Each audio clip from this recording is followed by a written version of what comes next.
दोस्तों, एक नगर में एक लालची आदमी रहता था।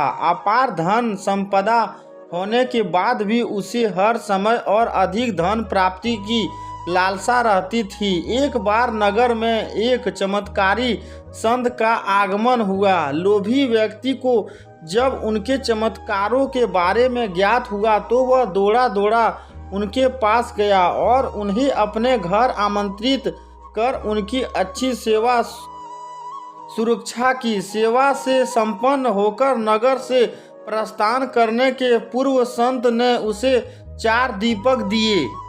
चारों दीपक देकर संत ने उसे बताया, पुत्र, जब भी तुम्हें धन की आवश्यकता हो तो पहला दीपक जला लेना और पूर्व दिशा में चलते जाना। जहाँ दीपक बुझ जाए उस जगह की जमीन खोद लेना, वहाँ तुम्हें धन की प्राप्ति होगी।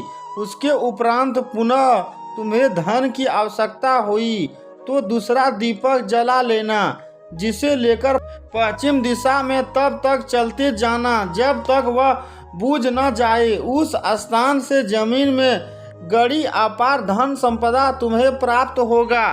धन की तुम्हारी आवश्यकता तब भी पूरी ना हो तो तीसरा दीपक जलाकर दक्षिण दिशा में चलते जाना।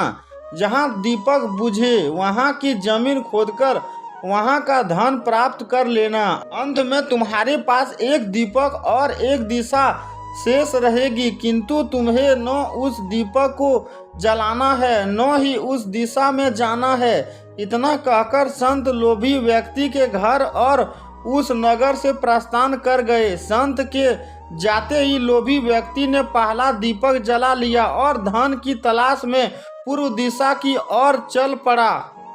एक जंगल में दीपक बुझ गया। वहां की खुदाई करने पर उसे एक कलश प्राप्त हुआ। वह कलश सोने के आभूषणों से भरा हुआ था। लोभी व्यक्ति ने सोचा कि पहले दूसरी दिशाओं का धन प्राप्त कर लेता हूँ, फिर यहाँ का धन ले जाऊंगा। वह कलश वहीं झाड़ियों में छुपाकर उसने दूसरा दीपक जलाया और पश्चिम दिशा की और चल पड़ा। एक सुनसान स्थान में दूसरा दीपक बुझ गया।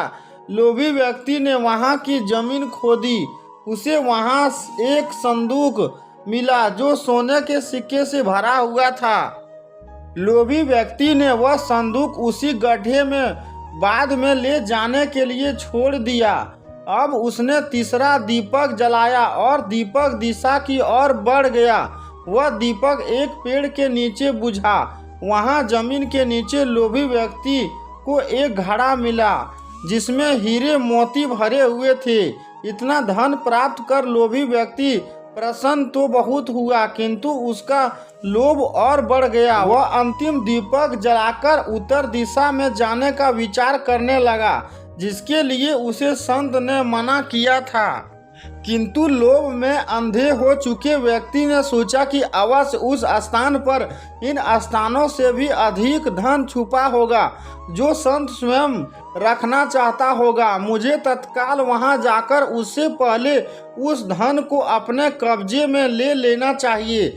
उसके बाद सारा जीवन में ऐशो आराम से बिताऊंगा। उसने अंतिम दीपक जला लिया और उत्तर दिशा में बढ़ने लगा। चलते चलते वह एक महल के सामने पहुंचा। वहां पहुंचते ही दीपक बुझ गया। दीपक बुझने के बाद लोभी व्यक्ति ने महल का द्वार खोल लिया और महल के भीतर प्रवेश कर महल के कक्षों में धन की तलाश करने लगा।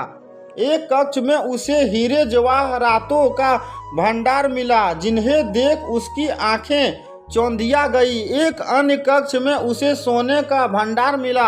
अपार धन देख उसका लालच और बढ़ने लगा। कुछ आगे जाने पर उसे चक्की चलने की आवाज सुनाई पड़ी। वह एक कक्ष से आ रही थी। आश्चर्यचकित होकर उसने उस कक्ष का द्वार खोल लिया। वहां से एक वृद्ध व्यक्ति चक्की पीसता हुआ दिखाई पड़ा। लोभी व्यक्ति ने उससे पूछा, यहाँ कैसे पहुंचे? बाबा, क्या थोड़ी देर तुम चक्की चलाओगे? मैं जरा सांस ले लूं, फिर तुम्हें पूरी बात बताता हूँ कि मैं यहाँ कैसे पहुँचा और मुझे यहाँ क्या मिला। वृद्ध व्यक्ति बोला।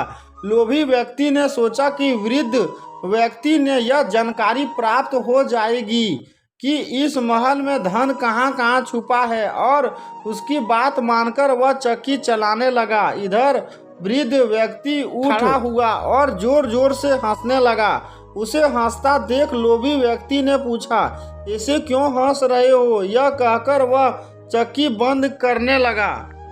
अरे अरे, चक्की बंद मत करना, अब से ये महल तेरा है, इस पर अब तेरा अधिकार है और साथ ही इस चक्की पर भी। ये चक्की तुम्हें अब हर समय चलाते रहना है, क्योंकि चक्की बंद होते ही ये महल ढल जाएगा और तू इसमें ढल कर मर जाएगा। गहरी सांस लेकर वृद्ध व्यक्ति आगे बोला, संत की बात न मानकर मैं भी लोभवश आखिरी दीपक जलाकर इस महल में पहुंच गया था। तब से यहाँ चक्की चला रहा हूँ। मेरी पूरी जवानी चक्की चलाते चलाते निकल गई। इतना कहकर वृद्ध व्यक्ति वहां से जाने लगा। जाते जाते ये बताते जाओ कि इस चक्की से छुटकारा कैसे मिलेगा?